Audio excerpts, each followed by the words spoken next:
बड़ी खबर Iran Israel America युद्ध को लेकर, जहां अब ईरान की तरफ से एक बड़ा बयान सामने आया है जिसमें भारत का जिक्र भी किया गया है। एक सनसनीखेज दावा किया है जिसने पूरी दुनिया को चौंका दिया है। आज खबरों पे बात तो करते हैं, लेकिन पाकिस्तान को अपनी पड़ गई है और हालात खराब हो सकते हैं अगर ये जंग तवालत इख्तियार करती है। ईरान की अमेरिका और इसराइल से जंग, जो कि पूरे मशरिक़ वस्ता को अपनी लपेट में ले रही है, जो कि इस वक्त पूरे का पूरा दुनिया का मंजरनामा तब्दील कर रही है और एक आलमी जंग में किसी भी लम्हे कन्वर्ट हो सकती है। अब उस जंग की अब तक की सबसे बड़ी खबर आ चुकी है।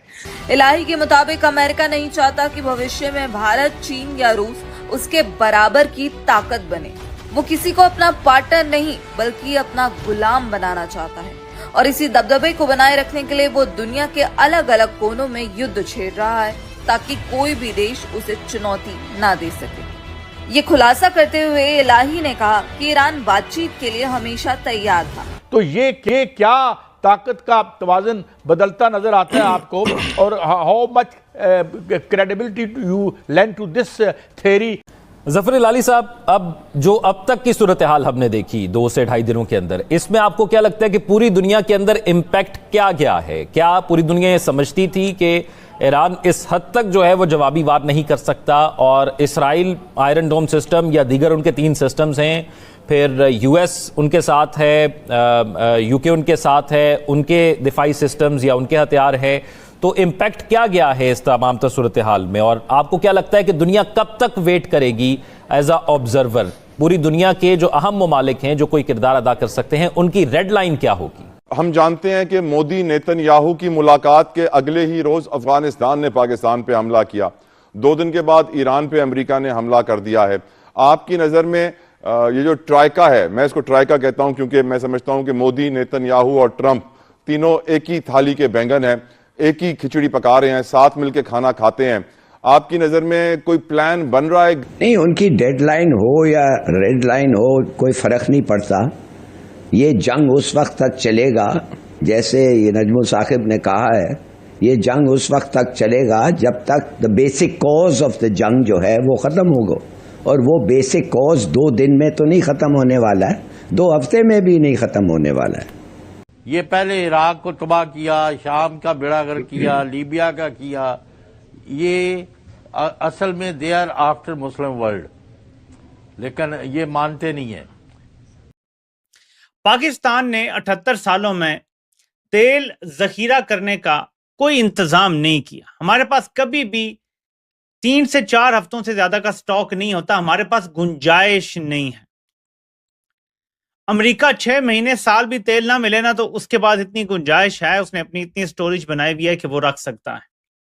इंडिया ने भी कहा है कि वो 3-4 महीने आसानी से निकाल सकता है, बल्कि शायद उससे ज्यादा निकाल सकता है। इतनी स्टोरेज, हालांकि कितना बड़ा मुल्क है, कुछ ना कुछ स्टोरेज बनाई हुई है। साउथ कोरिया ने, पाकिस्तान के टीवी चैनल्स पे आज सुबह से जो बातें की जा रही थी या जो न्यूज चल रही थी वो ये भी थी, पाकिस्तान को अगर हम लें तो पाकिस्तान में इस तरह की न्यूज है कि जी पाकिस्तान को लेकर कई जगह पर ये बात की जा रही है कि ऐसा ना हो कि अमेरिका को पाकिस्तान जो है, अमेरिका को खुश करने के चक्कर में पाकिस्तान जो है वो एयर स्पेस दे दे, जैसे कि पहले भी दिया गया था जिस वक्त के पाक अफगान या कह लीजिए अमेरिका अफगान वॉर चल रही थी और हम खामाखाही में उसका हिस्सा बन गए थे। तो ऐसा ना हो कि पाकिस्तान एक बार फिर उसका हिस्सा बन जाए और अमेरिका को खुश करने के चक्कर में हम ईरान से पंगे ले बैठे या ईरान को नाराज कर बैठे, क्योंकि ईरान इस वक्त जिस तरह से अटैक कर रहा है, जिस तरह के मूड में है, उससे लगता नहीं कि ईरान जो है किसी जगह पर भी अमेरिका से दबने वाला या अमेरिका से डरने वाला है। तो पाकिस्तान को जरूर सोच समझकर ही अपने तमाम फैसले करने होंगे। और जहां तक भारत की बात है तो जो ईरान का युद्ध चल रहा है, आपके दिमाग में कई बार आ रही होगी बात कि मोदी जी कर क्या रहे हैं। हमारी टीम ने पूरे कनेक्शन को, डॉट्स को हमने जोड़ा और हमें पता लगा कि मोदी जी ईरान वॉर को एक जो दुनिया देखती है कि यार एक युद्ध शुरू हो गया, मोदी जी देखते हैं उसे एज अ कैटलिस्ट। वो एक्सट्रैक्ट कर रहे हैं कुछ चीज़ों को, ट्रेड रूट्स के ऊपर कुछ काम कर रहे हैं, कनाडा को यहाँ पे बुला लिया और उसे हमारी मर्जी से काम करने के लिए मजबूर किया है। नेवल डोमिनेंस हमने इंडियन ओशन में दिखानी शुरू कर दी। ये मोदी जी का पिछले 3 दिन का काम है। हमारी वहां पर हाई लेवल की भारत में मीटिंग्स हो रही हैं। पेंटागन को फोर्स किया जा रहा है कि वो भारत की जो फैक्ट्रीज हैं वहां से वो हथियार खरीदने शुरू करे, और वो सारा कुछ कर रहे हैं जब भारत दुनिया की सबसे बड़ी इमरजेंसी चल रही है। उसके बीच में वो दुनिया का सबसे लार्जेस्ट इवैक्यूएशन का प्लान उन्होंने बनाना शुरू कर दिया। हमारे जैसे लोग जो अब दुबई में फंस चुके हैं, इनको बाहर निकालने का प्लान वो एग्जीक्यूशन में है। ये सब कुछ हो रहा है और हमारी इंडियन मीडिया कोई भी बातों के ऊपर ध्यान नहीं दे रही। एनीवेज, इंडियन मीडिया को छोड़ दीजिए, वो क्या बात कर रहे हैं। इंडियन मीडिया बात कर रही है, मिसाइल चल रही हैं, तेहरान के ऊपर स्ट्राइक की जा रही है, कभी इजराइल के ऊपर, कभी अमेरिका के जो यहाँ पर एयरफोर्स के या कोई भी मिलिट्री के इंस्टॉलेशंस हैं, उसकी बातें आपको सुनाई देती हैं। हमें पता लग गया कि सुप्रीम लीडर वो मारा गया है, उसके कारण जो मुस्लिम वर्ल्ड है उसको डिवाइड कर दिया गया। ग्लोबल मार्केट्स में एब्सोल्यूट फ्री फॉल है। ये सारा कुछ हमारे सामने है, हम देखते हैं। मिडल ईस्ट के अंदर जो प्रॉब्लम है, उसके अंदर जो होता है एक फ्यूज का बल्ब होता है, पॉइंट होता है, उसको निकाल दिया गया, अब फ्री फॉल पे है। पैनिक है पूरी दुनिया में। वॉशिंगटन में एक पैनिक है, केओस है यूरोप में, क्योंकि उनकी जो कॉस्ट है एनर्जी की वो बढ़ गई, और वहां से 1500 किलोमीटर दूर या 3000 किलोमीटर दूर मिडल ईस्ट से, वहां पर भारत में एक वॉर रूम बनाया गया है, जहां पर मोदी जी बैठे हैं खुद और साथ में पूरी टीम बैठी है, और वहां पे पैनिक नहीं है। दोस्तों, दुनिया की राजनीति में कई बार ऐसे बयान सामने आते हैं जिनसे लोगों के मन में कई सवाल खड़े हो जाते हैं। हाल ही में अंतरराष्ट्रीय हालात को लेकर भी तरह तरह की चर्चाएं हो रही हैं, खासकर जब बात मध्य पूर्व में चल रहे तनाव की होती है। कुछ विश्लेषकों का मानना है कि इस पूरे समीकरण में बड़ी ताकतों की भूमिका बेहद महत्वपूर्ण है, क्योंकि आज के समय में अमेरिका दुनिया की सबसे प्रभावशाली शक्तियों में से एक माना जाता है।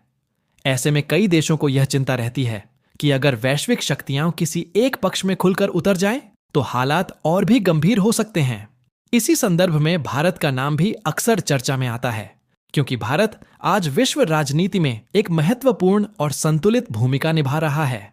भारत की विदेश नीति लंबे समय से संतुलन और शांति पर आधारित रही है। कई मौकों पर भारत के नेतृत्व ने साफ कहा है कि दुनिया को संघर्ष नहीं, बल्कि संवाद और कूटनीति की जरूरत है। भारत आमतौर पर यही कोशिश करता है कि तनाव कम हो और देशों के बीच बातचीत के रास्ते खुले रहें।